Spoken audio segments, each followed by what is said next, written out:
I love. It's everyone's gym, but it's nice to see women comfortable in there as well. And there's lots of support, and people are so kind up there. And I guess educating women is probably like my biggest thing. So ladies that lift, especially like a lot of women who they've never done a squat in their life, they don't know what a barbell is or a dumbbell, and just kind of showing them how to move that.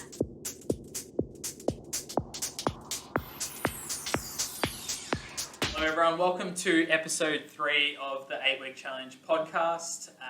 We're joined today with Dani, our special guest from the Health Club. Today we're going to be talking around what it's like to train with a young family, and hopefully everyone can get some tips and tricks, and then we can go from there. So I'll hand over to Dani to introduce herself and give us a bit of a background of your professional career with Casey Race. Yeah, cool. Thanks for having me, by the way. So I'm obviously Dani. I started my journey here at Race about 12 years ago, my early 20s. I started off just as a normal member. I came to body pump so often that I actually became a body pump instructor. Nice. It was a journey of a lot of people. Literally. So so I started back body pumping, body attacking, and then RPMing, cycling, and then slowly over the years of becoming a mum, I just kind of felt as though I had a lot to offer in terms of experience and knowledge, and I guess what it's like to be a mum in a role and, lose your body a little bit and things like that. Awesome. So Dani's going to take us through a bit of her journey and some helpful hints that have helped her along the way. So I guess ultimately, so where did you start, in terms of becoming a mum? So how did that all come about? So my I guess path kind of went a little bit backwards. So I was a body pump instructor. I taught all these classes. I used to train all these women. And then when time came to have my own baby, I kind of, old school Italian, my nonna was like, don't exercise while you're pregnant. So, which was a very big myth back then. Yeah. So, being a good girl, I stopped exercising during pregnancy, and I think that's kind of where it started to go downhill. And then, the baby comes along, the sleep deprivation comes along, and, you start to eat, and, all this weight just happens to appear over time. So, I think I came to a crossroad, and I decided that, it was either I was going to keep going on this road, or I was going to, go back to my fitness roots and kind of get my body back, which is kind of what I set out to do. Yeah, that's awesome. So, and it's so true, isn't it? A dad with 2 little ones as well, and definitely it's easier excuse to stay at home and cuddle up to the baby than to go outside and do a workout. Oh, we didn't sleep last night, so the excuses were always there. So it is challenging, and I guess it really does bring back to, creating a really good support network within your partner as well, and having honest conversations and stuff like that. Literally, and I think making goals, talking to your spouse and partner and go, you know what, I'm struggling right now, or I'm just not happy, and they're hard conversations, they're really hard conversations, but it's a necessity to sit down and go, okay, I'm not happy, let's make a plan and let's do something about it. So I think my biggest thing for me was, I have a mother-in-law, she is 45 minutes away, but other than that, I don't really have any family support, which again makes it hard, Excuses. Exactly, but there's no excuse, we've got a gym crèche here, and those women are amazing, low staff turnover, and my children adore them. Yes, that's true actually, so Casey Ray's childcare down there, so Jade and the team have all been here since day dot, so that just shows how close of a unit they are, and they love working together, and obviously being able to support family members returning to the gym after babies. So it's really exciting. I think I've got a lot of mates at the moment that are having kids, and that they're going through these times of no sleep and everything like that. And the conversation on Cup Day was around creating healthy habits again and getting back into a routine. One for mental health, but also for a bit of your own time. Oh, it's important for dads as well. Exactly. I think mums is one thing, but then the dads kind of get forgotten about sometimes as well. Yeah, definitely. So. It's definitely important, I guess. So, I guess question around food. So, is that a challenge? It is. Just so everyone knows. So, Dani, you've got how many kids? I've got 3 kids. I have a nearly 6-year-old. He's 5, and then I have nearly 2-year-old twins. Yes. Oh my god! So that was obviously another hard. That was another hurdle. There's not many people out there that are willing to take on twins. Twins is next level stuff. That's so true. Again, the gym crèche. The ladies down there, they all looked after Sunny as well, 5 years ago. They were all the ladies that were there with Sunny. So I knew exactly what I was bringing my girls into. And they kind of looked at my twins and went, oh my, and this is after COVID. So I left with COVID with one child and I came back to the gym 2 years later with twins. It was pretty intense. So the food then, like, so is that something that you did find challenging at the start, or? That's probably my biggest challenge. Again, I come from an Italian background, so we're always like food, pasta, breads, you know, and we weren't raised to portion. We weren't really raised with a lot of nutritional knowledge. So that's kind of like why I stepped out. I'm still studying, but I'm doing my Cert 4 in nutrition at the moment because it is a weakness of mine, and it's something that I wanted to know more about. Whether I use the certificate or not, I don't know. But for my own benefits, it's honestly changed my life in terms of just knowing how foods affect your body. And I've been working with my hubby, who's very resistant to working with his wife about stuff like that. But in 3 weeks, he lost like 4 kilos. He gained 4 centimeters on his chest, and he lost 6 centimeters off his waist. Yeah, there you go. Like, and that was just nutrition. And he's someone that's on the tools all the time. That's active. right. He's a sparky. Like, he's just a normal dad. He's just So small things can really have a massive impact. And I find having those coming back to the conversation. I'm struggling. Okay, I can see you're struggling too. Let's work on this together and kind of make a plan together. Whether it means that we make food for the kids and then we eat a bit later on.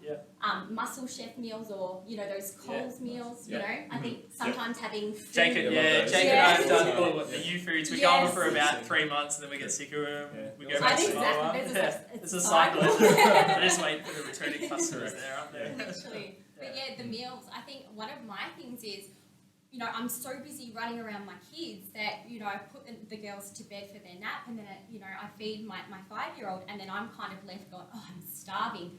Rather than wait for food to cook, I go for the snacks.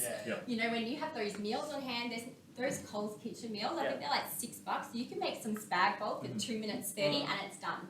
Like, have food on hand, ready to go. Correct. It's already set for you. Literally. So, just little strategies like that, I think that helps in our, the situation. So. Yeah, cool. So, you're obviously doing the 8-week challenge with your clients at the moment. So you've got a few clients, and how are they all going? Yeah, amazing. So I think 2 standouts. I actually did this morning check-ins of my husband and wife duo. I've got a husband and wife, and they're working together as a team. They use the gym page down there. They've taken everything that I've suggested on board, and I've got to give it to them there. I won't go into it, big things from these guys, but their stats honestly are incredible. Like, they've both lost 3 and 5% of body fat in 4 weeks. Like, they're killing it. I'm so proud of them. It is getting to that time now, obviously, for people to start booking into their second scan, Jake. So we're looking forward to seeing some results there that we'll be able to mention, obviously, on the following week's podcast. Correct. Around that. Yeah, there'll be some good results. Even coming through now, there's been about 30 scans so far. And there's been a lot of kilos lost, a lot of muscle gain, so it's exciting. Yeah, cool. So next week we'll do a bit of a snapshot, I guess, of an overview of halfway through the challenge, and we'll have some stats and some images there as well. So that'll be really exciting to see. And I guess it's just a good motivator, isn't it, to keep going. If you're not seeing the results, have a chat to your trainer. It might be the food that you just need to tweak a little bit. Yeah. Awesome.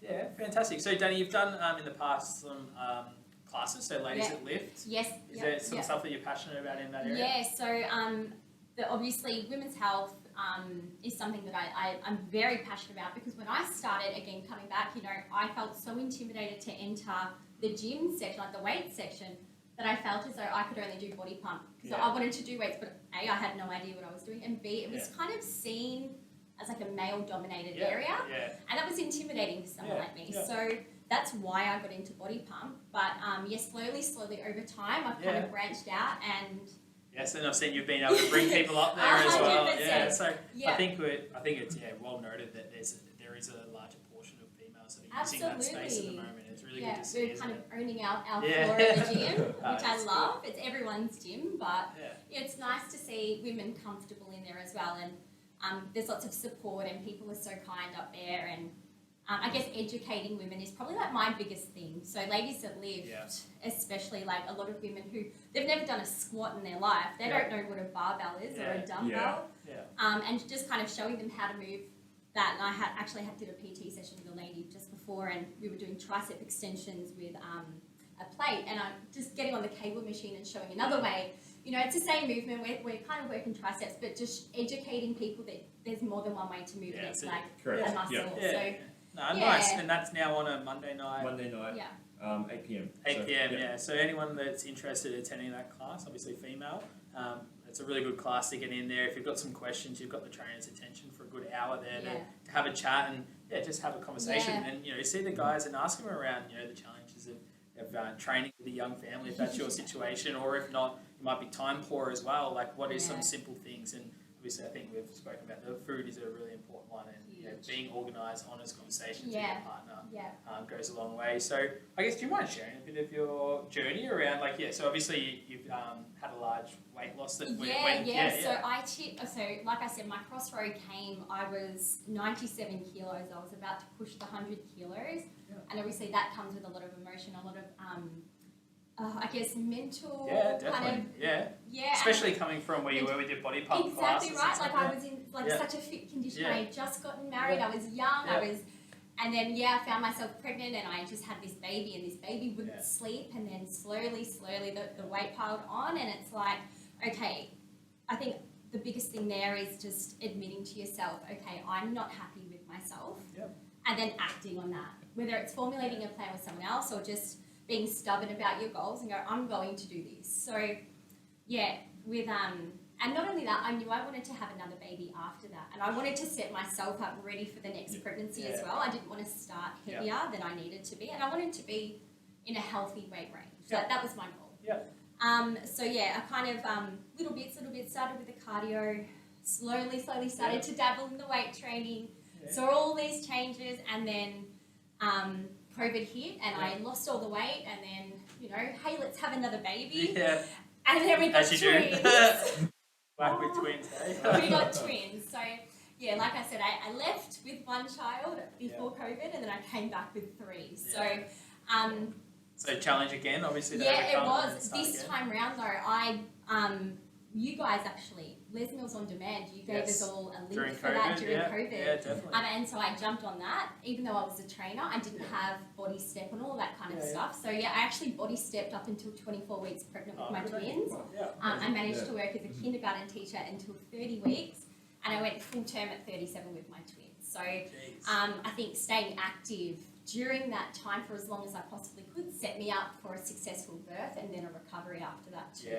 Cool. And then from there, it was still hard. I had a lot of weight to lose the second time round, but my body was really quite conditioned in terms of being able to kind of go straight into the weights room and lift some weights. I knew what I was doing second time round.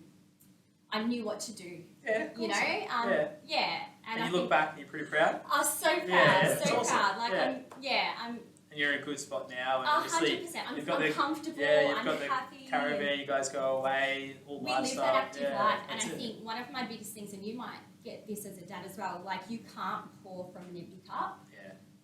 Like your children will get a better version of you when you're focusing on yourself and you're healthy and you're happy and your mental health is in check. Definitely. I think that's a good one. We definitely are better off when we're outside the house and locked inside the 4 walls. Kids getting angry, we're getting angry. Whereas if you're out there in the doing something outside. And even if you can't get to the gym, that exactly, like put the kids in the pram, go for a walk. Yeah, correct. There's nothing stopping you from moving your body. You might not be exercising and lifting heavy weights, even though I would beg to differ with that, because lifting 2 twins, it's like constant bicep curls. True. Definitely. But just being active, regardless of what you're doing. So I guess the message there for some mums that might be doing it tough at the moment is that that to be honest and have those conversations with your partner, your mindset might be playing on you, and yet there might be some barriers though, and that's understandable. Absolutely. So, and everyone deals with those barriers differently. It's all good and well to be like, oh, I'm tired, I'm sleep deprived, oh, just keep going. But sometimes when you're in the middle of that sleep deprivation, it is really hard. Exactly. It is hard. Fellas need to do a bit more. Your dads. I guess overcoming those barriers. It's just hard sometimes. And I actually found, I'm going to get a bit deep and meaningful now, but I found, especially with twins, you go into almost like a survival mode, and it's almost like you're just taking it day by day. And those are the days where, you know what, you just book your kids into the gym crate and you just go. And you know what? You might live in there and they may be screaming and it's horrible and the mum guilt kicks in, but I'm a better mum and I can deal with things better. But sometimes it's just making that decision to go, okay, I'm going to book my kids and I'm going to go to the gym regardless of what happens through the night, or, you know, you might have a child sick through the night, or, you know, stuff happens. Stuff happens. Yeah, that's it. Yeah, it is hard. Yeah. And acknowledging that, and I think having trainers up there that, you know, understand I was going to that. link back to that. Yeah. It's around, you know, booking in for a check-in. Yeah. And just having an honest conversation with a trainer, Yeah. a bit of accountability buddy as well, Yeah, I guess there, isn't it? and that's another big thing. Like, I've got a group of girls and we're all mums, Yeah. and we've got actually like a Facebook group together, and we Yeah, just nice. kind of, hey, I'm going to the gym, who's coming tomorrow? Yeah. Just little things. I've never really had a group of girls that I've trained with like that before, so to have that support in itself, you're like, I came this morning and I set my alarm for like 10 to 5, and I had been up for a lot of the night. Yeah. And it was really hard, but I got out of bed at like 5:30 and I was here for 5:45, and it's hard. It is so hard, but my day is more productive for it. Yeah, definitely. Well, I think back to like with Dani and myself, and our biggest one at the moment is just around as a team trying to collectively get 10,000 steps each a day. Yeah. And it's like a bit of a motivator there to make 100%. sure. So if it's like, Bit you of a know, we're at competition. 7,000, we're like, oh, quick, you know, we're at the in-law, so kids are in bed, let's jump out and go for Yeah. a walk and have a chat and Yeah. use that time to kind of connect together That's as well. nice. So that's helped. Yeah. And then, just obviously the biggest thing is food. Like, it's the Oh, killer. it's so big. It's, you don't realise, like, when that time when I worked with Tubby a few weeks ago, you don't really realise how much it affects the body until you make those changes. Go, oh wow, wow! Like look at all that weight drop. Look at those before and after pictures. Yeah, you feel good. Yeah. A lot of hard work, which we obviously understand, but really. I think balance though comes into that as well. It is hard work, but a bit of balance. You know, allowing yourself to have some chocolate every now and then. Then you eat half the block and you're regretful. Just don't open the block. Alright, so what's a week of training look like for yourself? So at the moment, I currently teach RPM on a Monday and a Friday. So I teach the 920s. Perfect time for mums. And, you know, I've got a few oldies up there that come religiously every week. It's really cool. So I teach on a Monday, Friday, and then I have a 4-day split. So I have a 2 upper body and 2 lower body. I find the 4 days of strength training works really well for me. It also means that if I do say miss a day or something comes up, or, you know, I want to rest, you know, I can just pick up where I left off. You know, I've got a program that I wrote for myself. I love my and because I wrote it for myself, I'm a little bit like, I really enjoy it. It's movements that I enjoy and I like and I'm comfortable, but so I've got the 4-day split and the 2 RPMs, and I'm not a cardio lover. Yeah. So unless I'm doing an RPM, I'm not doing cardio. That covers it enough, I guess. Yeah, the 2 RPMs. Yeah. That's good. What do you burn? 400? Yeah, like between 400 and 500, 600 on like. I know Dani likes going to those ones. Yeah. It's an easy class, and not easy, but easy one to burn some high calories. Absolutely. Like, you literally come to the class, you sit on a bike, and I yell at you for a bit, and you cycle fast. Like, that's it. You know, and with the My Zone bands as well, I really encourage a lot of people to get them, because we're all up on the TV, and you know, when someone hits 100% on the board, we all break out. It's really cute. Like, we're like a little family. We all cheer and like hands are in the air, and it's really cool. It's a bit cheesy, but I love it. Yeah, that's good. Yeah. So I guess you made a good point there, just recalling what you were just saying then around that, you know, that there's going to be some exercises that might be in your program that you don't really enjoy. So make sure you're utilising your check-ins and having a chat with your trainer to switch those ones out with an alternative. I think that's, Jake's written me one, I'm just like, I haven't told him yet, but ignore some of them. Really? Just because, not keen on them. Still something a little bit different. But I think that's important, right? Having those conversations, isn't it? So, a lot of the time, like, cardio is cardio as well. Like, you're burning calories on it, you're getting your heart rate up, and you just want to find something that you enjoy as well. Like, if it's something that you enjoy, just do that instead of just, I guess, finding something that you don't enjoy and you're going to do it for 2 weeks, but then give up on. You need something that's sustainable for the long term. Training too. Well, guys, that pretty much brings us to the end of the podcast. So if you are after any advice, if you're a mum out there looking for some assistance, make sure you seek Dani out in the health club and have a chat to her. She'd be more than happy to help you all. And we'll be back next week with the update of the eVault scans. Really looking forward to that one. Hopefully get some really good data there that we can share with everyone. But for now, we'll say goodbye and we'll see you next week. See ya. Bye.